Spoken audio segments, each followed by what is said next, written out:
Right, before we can get into multivariable optimization fully, we have a bit of a mathematical overhead, and there's a bit of a mathematical barrier to entry. So we've got to talk about, introduce a little bit of notation and talk about a few things that will become very useful later. So we need to talk about, in this video, positive definite matrices and positive semi-definite matrices, and then quadratic functions. You know what a quadratic function is, so what I'm going to do is I'm going to extend the quadratic functions that you know to their multivariate form, so the multiple dimensional quadratic function. So a bit of a theory, a theory before we get into this. So a positive definite matrix, what is it? So firstly, it's a real symmetric matrix H. So it has to look like it's transpose, the same as its transpose. And then there's a definition here that says a real symmetric matrix H is positive definite if Z transpose times Z times Z is greater than 0, no matter what Z is. Right?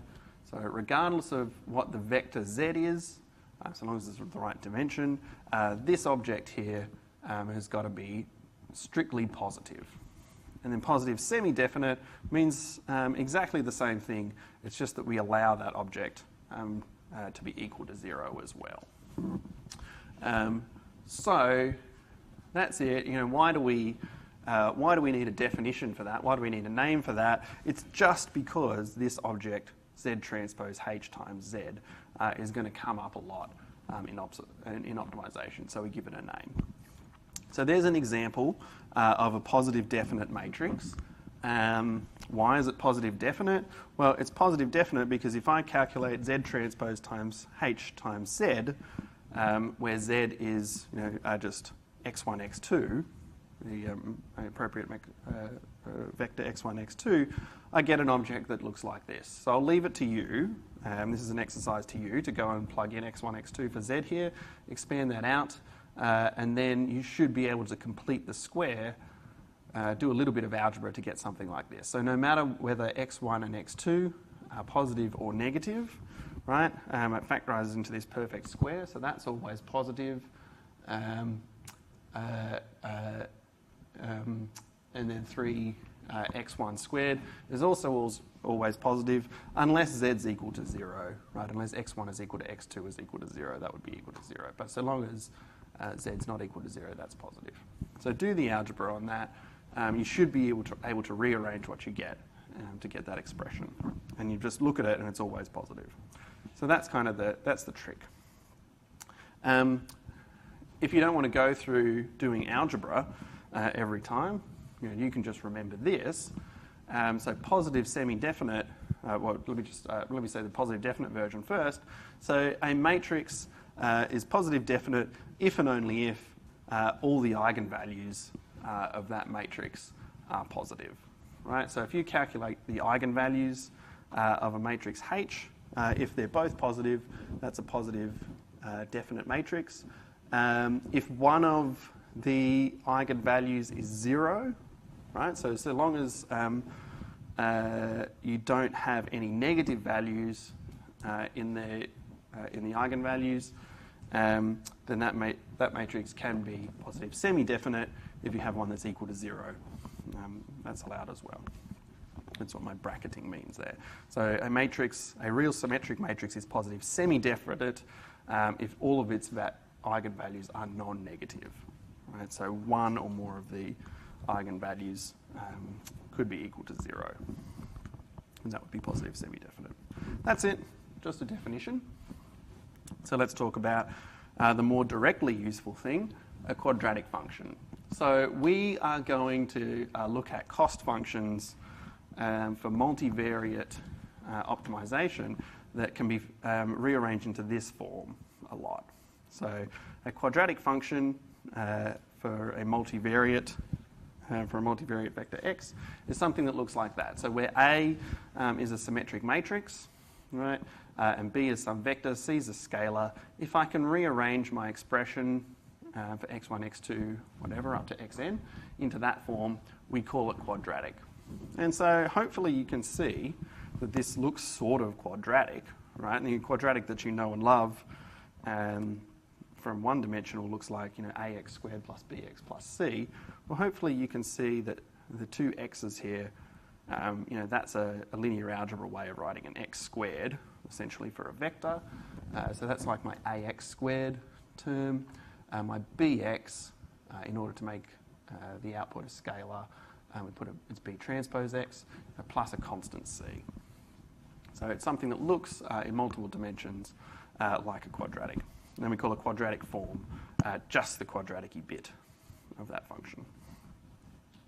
So here's an example. So here is a function q which can be converted into this quadratic form. So let's look at how we might do that. So it turns out, so here's my function. It turns out that I can write this in the form q of x1, x2, x3. We can write that in the form a half x transpose times a times x plus b transpose times x plus a constant. And then the trick here is to figure out what my a, b, and c are. All right? So the first thing, so this is like a pattern matching game. So firstly, this has got, my function here has got x1, x2, and x3 in it. That means that A is going to be a 3 by 3 matrix. Right?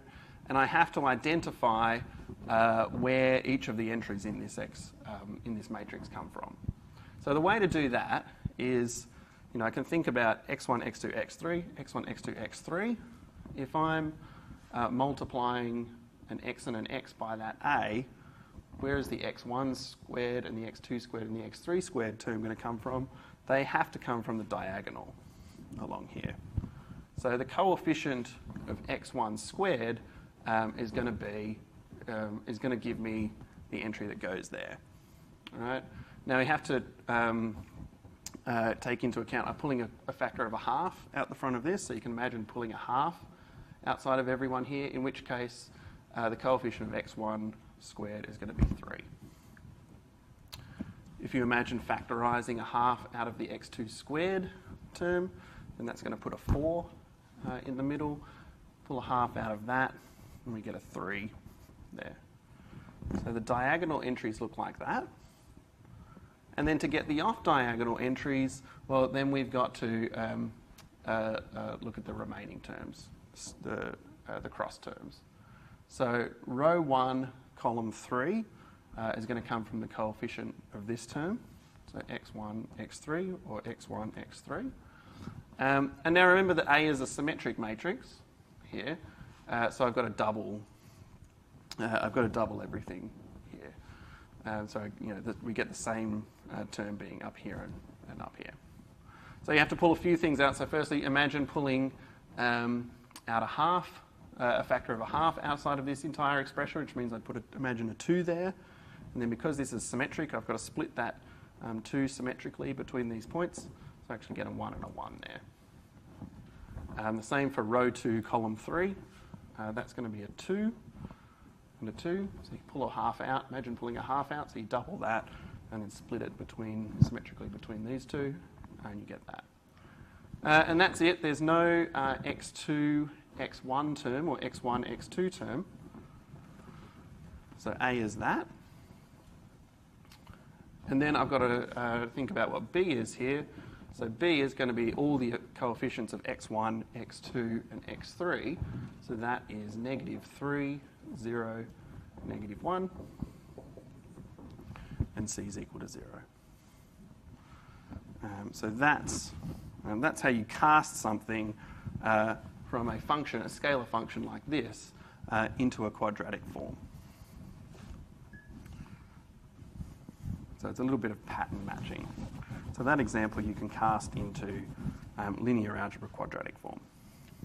Now, once you've done that, the nice thing about quadratic functions, multivariate quadratic functions in that form, is that you can complete the square. Right? So just as with a regular quadratic, back at high school, whenever you learnt quadratics for the first time, you could complete the square. You can do exactly the same thing with quadratic functions. So general quadratic functions that look like that, you can factorise into a completed the square form where you get some term out like this. If you complete the square on these things like you would for a regular quadratic, a 1D quadratic, you get that P ends up being this negative B over A sort of term, right? So like you would get for regular quadratic, so negative A inverse B, and D you can calculate in terms of P and A. Why is that important? Because it turns out the minimizer of this quadratic, if you can complete the square and calculate this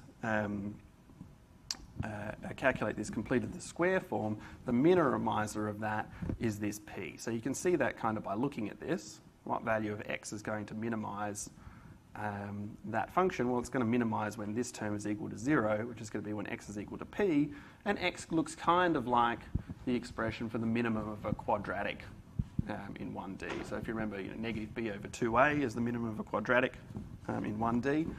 It's kind of the same thing if you think of a inverse as being sort of 1 over a, mapping to 1 over a in 1D, and then it's sort of the same thing. So you get that, and also you can calculate the other thing that we will need throughout the course are the derivatives of this function.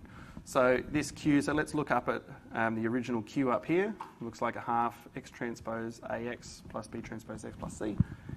If I differentiate that with respect to x1, x2, and whatever up to xn, hopefully you can see that this is kind of like a half times a times x squared. This is the correct way in linear algebra to write down a squared sort of term with respect to x.